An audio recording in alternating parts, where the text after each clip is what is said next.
Good morning, everybody. So I know before I said to leave these kind of loose until you were pretty much done with your coral. Well, at this point we are. I've got my 1, 2, 3, 4, 5 different add-ons, and then I'm going to add on some, the fish and the buddy and stuff a little bit later. But I want to get these all tightened up first, now that I kind of know where I want to go with it and I don't need to move stuff around.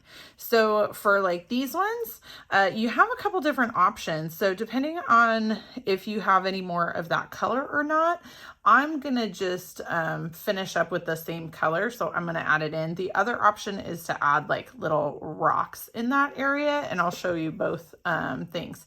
But first off, I'm gonna take my glue and I'm just gonna stick some glue in the little space, right? Because I want to make sure that whatever I add in here is going to stay, and that'll also help stabilize the coral itself. So now that I have some glue in there, I'm going to take a coil that I already made and I'm going to wrap that around like this. Okay, get that all the way around. Go, coil, go. Okay, there we go. And if you get a little bit of the glue outside, that's okay. If you get a lot, just kind of wipe it off. And if you keep a paper towel next to you, it's a little bit easier. Okay, so squeeze any extra clay off.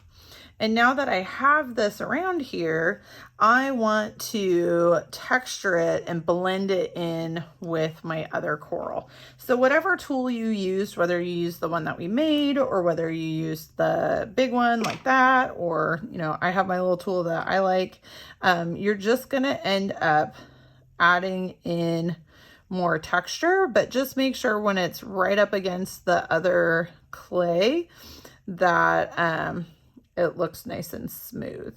Now, like I said, if a little bit of the glue squeezes out, it's mostly going to be clear.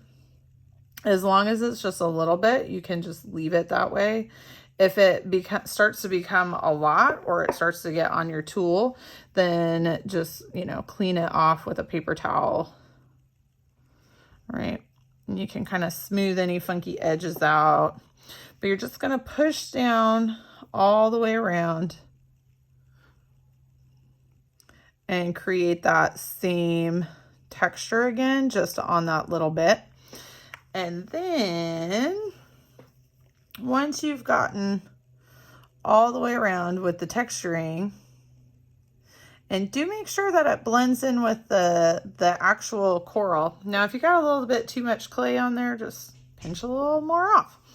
But you want to make sure it actually does blend in with the rest of your coral. So like if you have little funky spots and stuff, you're going to want to adjust that, right? You're going to want to kind of smooth it out, and you can either keep texturing and try to smooth it out that way, or you can use your finger and kind of blend a little bit that way.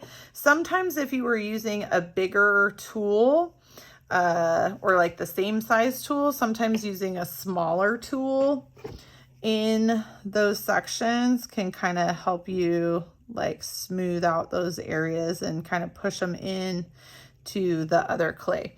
But the main thing is you want it to have the same texture as the main part of the clay. So you just want to blend it in. And then once you have that, make sure that it looks like it's stuck to the base all the way. And then once you have all 3 of those done, then you can bake it again, right? So that is how you get the coral to be, nice and solid and on there.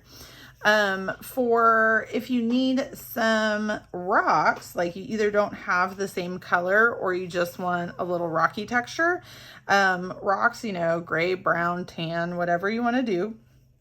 It's basically going to be the same thing. Now, my seaweed, I would do the seaweed absolutely last. And I'm going to just put a little bit of glue down there. I'm going to roll a little ball. And I'm just going to add on a little ball. And I'm just going to add, tiny, tiny little pieces And this is going to be my rocks. Now, if you just need a tiny bit of glue, you can just wipe it off on the edge. And if you need a tool to add this on, you can use a tool to add it on. But I'm just kind of hiding any little metal bits. So I would just keep adding on little rocks just like that. And if you have a few really teeny tiny ones, you know, you can either use the toothpick I provided you to wipe a little bit of glue on there. You can do the whole, you know, just add a little dab of glue like that and just stick it on there. But you just want to make sure that it's not going to lose itself. But if you add little rocks all the way around and stuff, that would look really nice also. All right, thanks everybody.